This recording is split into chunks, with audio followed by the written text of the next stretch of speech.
Hello, hello.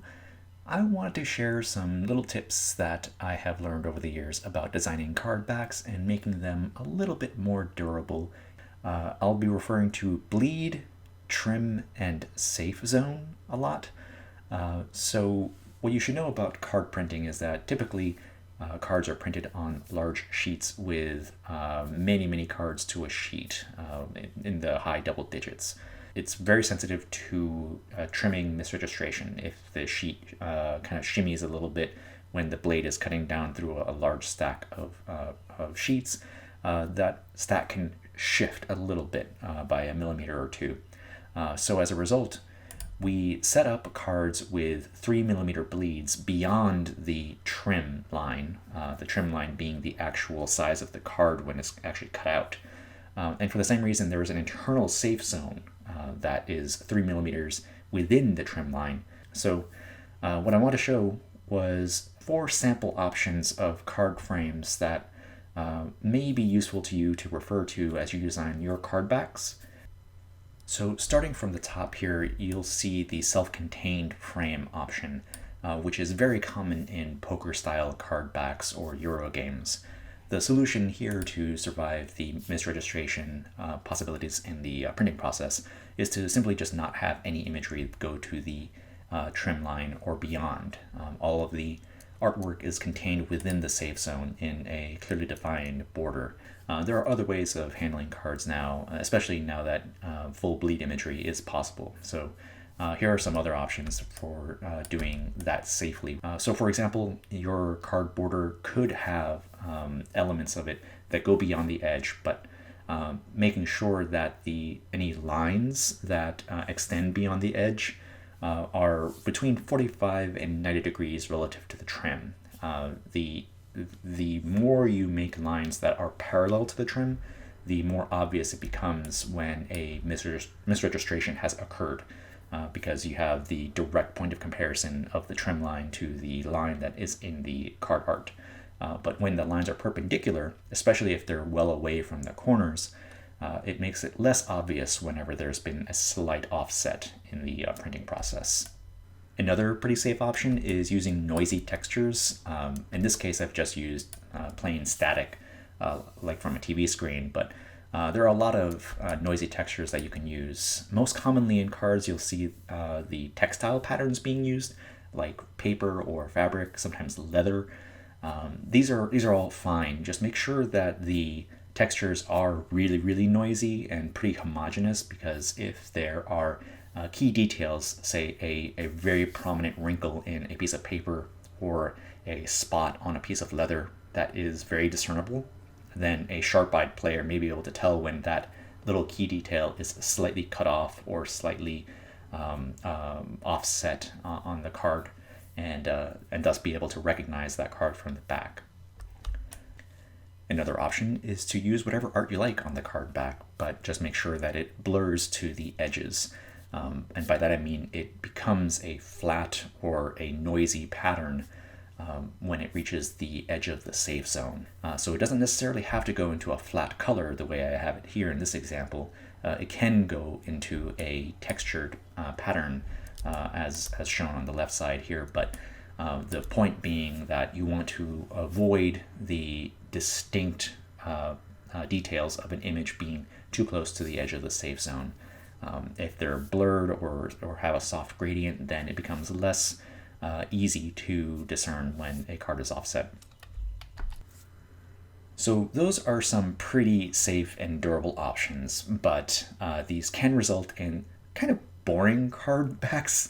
To be honest, you can work within these constraints and make some very nice card backs, mind you, but there are other ways to design your card back these days that are riskier but can yield some very interesting results. So say, for example, you wanted to use full bleed artwork as in this image. That is entirely possible these days. You can go completely full bleed on your card back with a unique image, but the things you have to watch out for are when you have key details that are directly aligned with the trim line. Say, for example, this little detail here is right on the trim line, and so a keen-eyed player may be able to tell when this little detail is on or off of the card, that it is one of a fixed number of cards in the deck. Now, this may sound very nitpicky, but it's mainly relevant for card games, or tile games for that matter, where you want to establish a bit of competitive parity and control so that everybody's working on the same footing.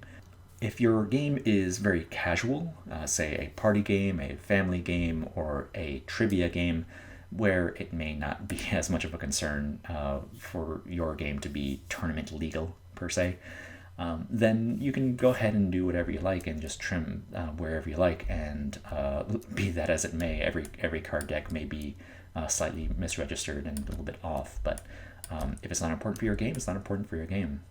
And so for that matter, there are ways you can use textures that basically have lines that are parallel to the trim, or within 0 to 45 degrees relative to the trim.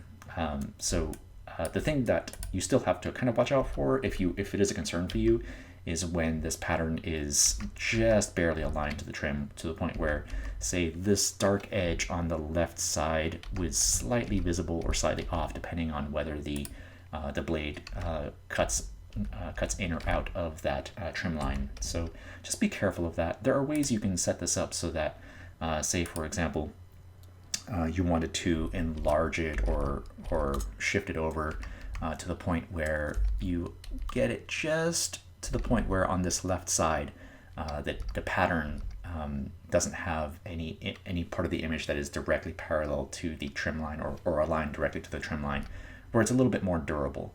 Just make sure that this is the case for all edges of your card. So say, for example, down at the bottom here, there's still an issue where the pattern is directly aligned with the trim line, so you'd have to shift things up and down. You may need to scale this image a little bit in order to achieve this safety zone.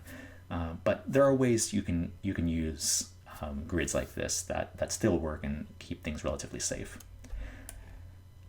Where you may have a little bit more difficulty is using organic textures, say animal patterns, wood grains, things like that, where there are distinct details in the texture that are less homogeneous than a cloud, for example. So in this case, what you're looking out for is a bit of this white fur that is just on the corner of the card image. So in this case, if it was slightly offset this way or slightly offset that way, it would reveal the identity of that card to some extent to a keen-eyed player. And similarly, the option to use grids of shapes can be a little bit deceptive. In this case, this grid is technically made of lines, if you consider the white negative lines, the grid, so to speak. Then it seems like, okay, well, this is within the safe zone of what we had advised in the previous page, where you don't want lines that are directly aligned with the trim.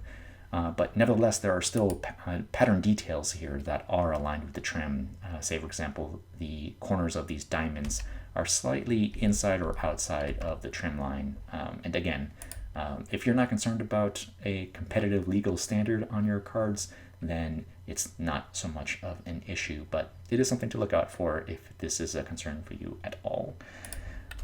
And so that basically gives us the good overview of what we should be looking out for when we're working in card designs. This by no means is a comprehensive overview.